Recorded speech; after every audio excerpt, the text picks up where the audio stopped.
பயன்படக்கூடிய ஒரு திட்டத்தை மாநில அரசாங்கம் செயல்படுத்தினா உடனே அதை ரேவடி கலாச்சாரம்னு சொல்லி கிண்டல் செய்யறதும் கேலி செய்யறதும் நக்கல் பண்றதும் நயாண்டித்தனம் பண்றதுதான் இந்த பாஜக சங் பரிவார் கூட்டத்துடைய வேலையா இருக்கு. ஒவ்வொரு நாளைக்கும் ஒவ்வொரு ஸ்டண்ட் இருக்கிறாரு. நாளொரு மேனியும் பொழுதொரு வண்ணமாக பல நாடகங்களை அரங்கேற்றி இருக்கிறாரு.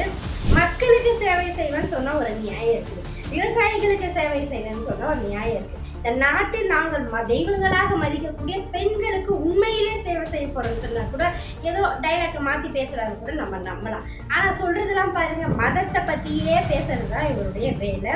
பெட்ரோலுடைய வருமானம் குறைஞ்சு போயிருக்கு, சுற்றுச்சூழல் பாதிப்பு ஏற்பட்டிருக்கு. இதுக்கு காரணம் திமுக அரசாங்கம் கொண்டு வந்த இலவச பயணம் தான். இதுதான் பெரிய இம்சையா இருக்குதுன்னு வாயை கொடுத்து வாண்டடா மாட்டிக்கிட்டு இருக்காரு நம்ம பிரதமர் மோடி.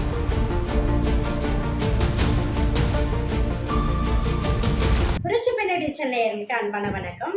தமிழ்நாட்டில் எவ்வளவோ பரபரப்பான செய்திகள் போயிட்டே இருக்குது. ஆனால் இந்தியாவில் இன்னைக்கு தேர்தல் நடந்து கொண்டு இருக்குது.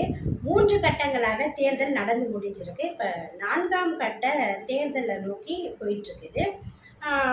ஒரு 3 கட்டங்களில் எந்த விதமான பெரிய அளவுக்கு பாதிப்புகள் இல்லாத அளவுக்கு, ஆனால் சில இடங்களில் வன்முறை வெறியாட்டங்கள்லாம் நடந்திருக்கு. ஆனால் தமிழ்நாட்டை பொறுத்த வரைக்கும் எந்த விதத்திலும் பாதிப்பு இல்லாமல் நடத்தி தேர்தல் முடிஞ்சுது.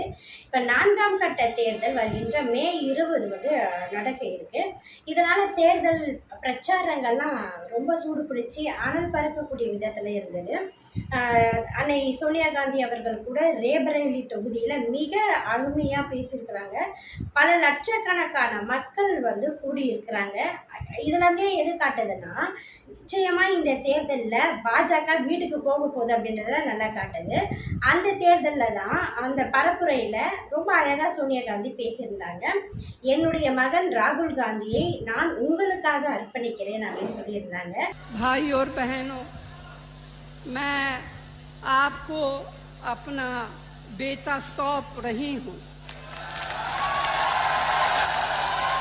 அதில் மக்கள் மிக பெரிய அளவுக்கு வரவேற்பெலாம் கொடுத்து முழக்கெல்லாம் போட்டாங்க. சுமார் 5 லட்சத்துக்கும் மேற்பட்ட மக்கள் கூடியிருப்பதாக அங்கே செய்தி சொல்லுது. இது உத்தரப்பிரதேசத்தில் கள நிலவரம். அது மட்டும் இல்லை, சமாஜ்வாடி கட்சியும் அவங்க இவங்களுக்கு ஆதரவாக நிற்கிறாங்க. இதில் பிஜேபி கண்டிப்பாக இந்த முறை பல்ப் வாங்க போகிறாங்கன்னு நல்லாவே தெரியுது. அதுவும் பாருங்கள், நம்ம ஒவ்வொரு நாளைக்கும் ஒவ்வொரு ஸ்டண்ட் எடுக்கிறாரு. நாளொரு மேனியும் பொழுதொரு வண்ணமாக பல நாடகங்களை அரங்கேற்றி இருக்கிறாரு.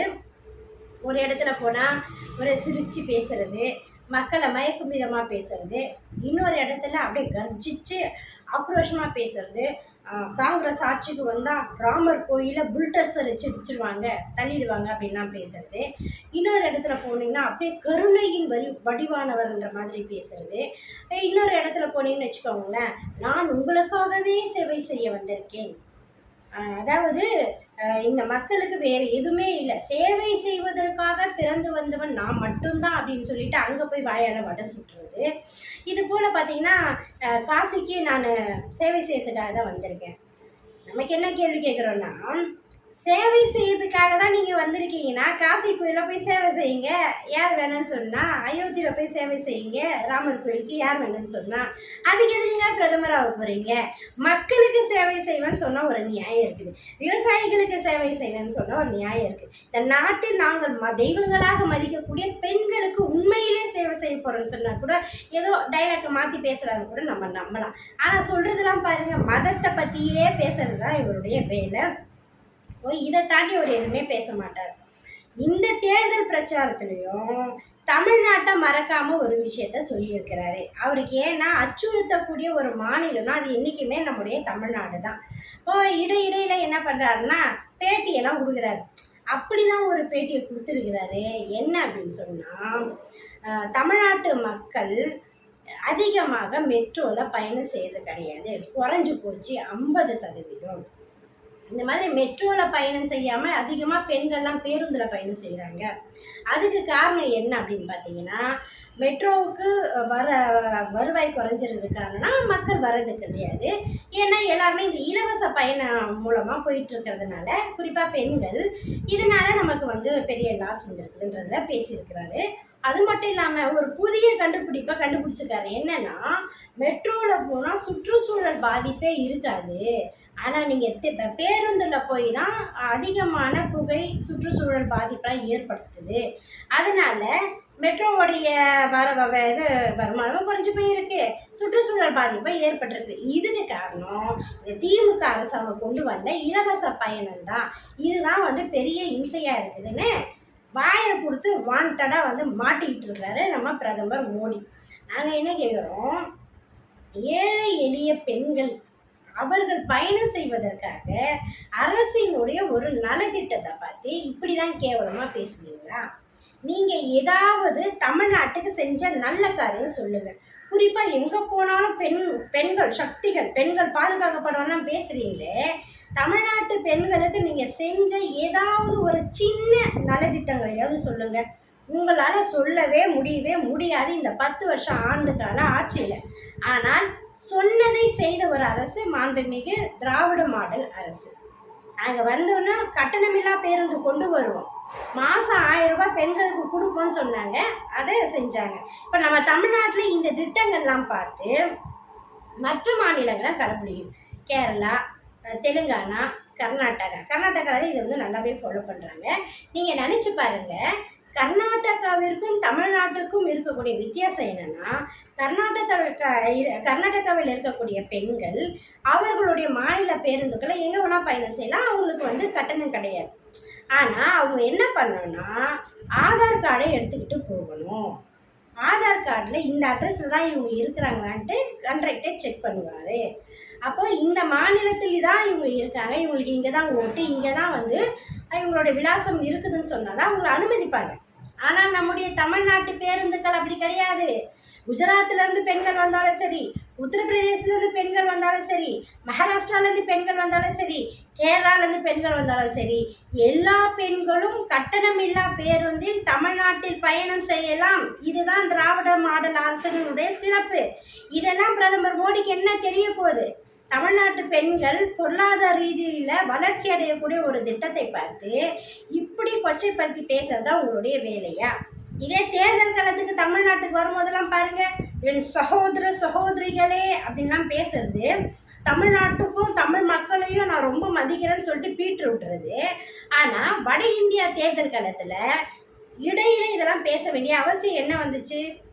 நாங்கள் என்ன கேட்குறோன்னா, 15 லட்சம் கோடியை உங்களுடைய நெருங்கிய நண்பர்கள், பணக்கார முதலாளிகள், பணக்கார நண்பர்களுக்கு ரைட் ஆஃப்ன்ற பேரில் தள்ளுபடி செஞ்சீங்களே, அதை மீட்டெடுக்கிறதுக்கு உங்களுக்கு ஏதாவது ஒரு வாய்ப்பு இருக்கா? இல்லை ஊழலை ஒழிக்கிறோம், ஊழல் பணத்தை கொண்டு வரோன்னு சொன்னீங்களே, இது வரைக்கும் செஞ்சீங்களா? இதெல்லாம் செய்யாத நீங்கள் மக்கள், ஒரு நல்ல அரசாங்கம் மக்களுக்கு செய்யக்கூடிய ஒரு விஷயத்தை நீங்கள் எப்படி கிண்டல் பண்ணுறீங்க? நீங்கள் பாஜகவை சேர்ந்த எல்லாருக்குமே இதே தான் வேலை. இங்கேயும் பாருங்கள், குஷ்புவும் இந்த மாதிரி இந்த 1000 ரூபாய் திட்டத்தை கொச்சப்படுத்தி பேசினாங்க. நம்ம நிர்மலா மாமி அப்படி தான் பேசினாங்க. அப்புறம் நாம் தமிழர் சேர்ந்த காளியம்மாக்காவும் இதான் பேசினாங்க. அப்போ இவங்களுடைய நோக்கெல்லாம் என்ன? எல்லாருமே ஒரே டீமாக தான் வேலை செய்கிறாங்க. அரசன் எவ்வழியோ தலைவன் எவ்வழியோ அப்படி தான் தொண்டர்கள் இருப்பாங்க.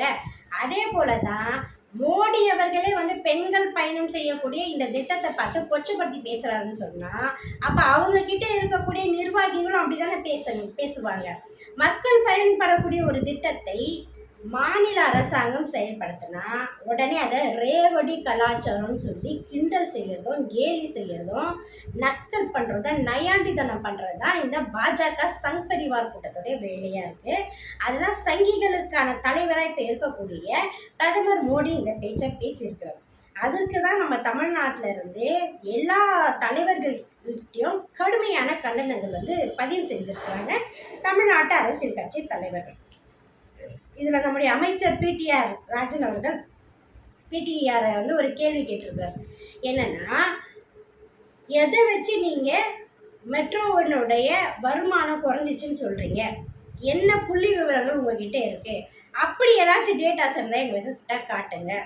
நிச்சயமாக வாய்ப்பே கிடையாது. இந்த மகளிர் உரிமை திட்டம் வந்ததுலேருந்து, இந்த கட்டணமில்லா பேருந்து திட்டம் வந்ததுலேருந்து மக்கள்கிட்ட நல்லாவே பணப்புழக்கம் இருக்குது. குறிப்பாக ஏழை எளிய மக்கள் மெட்ரோவில் பயணம் செய்யாதவர்கள் கூட இன்னைக்கு பயணம் செய்ய முடியுது.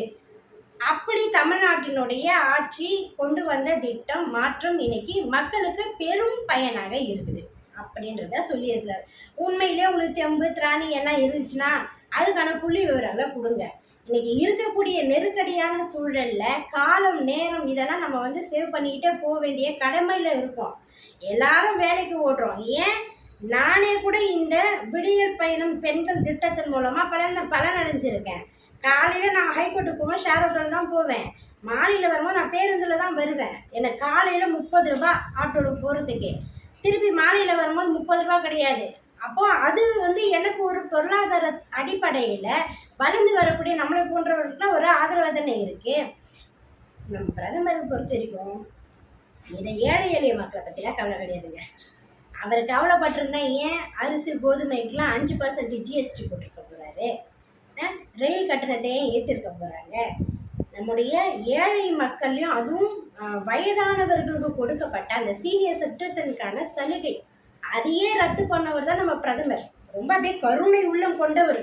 நம்ம ஐயா மருத்துவர் ராமதாஸ் சொன்னார் பாருங்க, பரிசுத்தமானவர், எல்லாரிடத்துலையும் அன்பு காட்டவர்னு அவருக்கு ஒரு பெரிய வடை சுட்டு கொடுத்தாரு பாருங்க. அந்த மாதிரி இப்போ தமிழ்நாட்டு திட்டங்களை இப்படி தொடர்ந்து கொச்சப்படுத்தக்கூடிய பாஜக சங்கிகளுக்கும் பிரதமர் மோடிக்கும் நம்மளுடைய கடுமையான கண்டனத்தை தெரிவிச்சுப்போம். இது மக்கள் அரசு, மக்களுக்கான அரசு.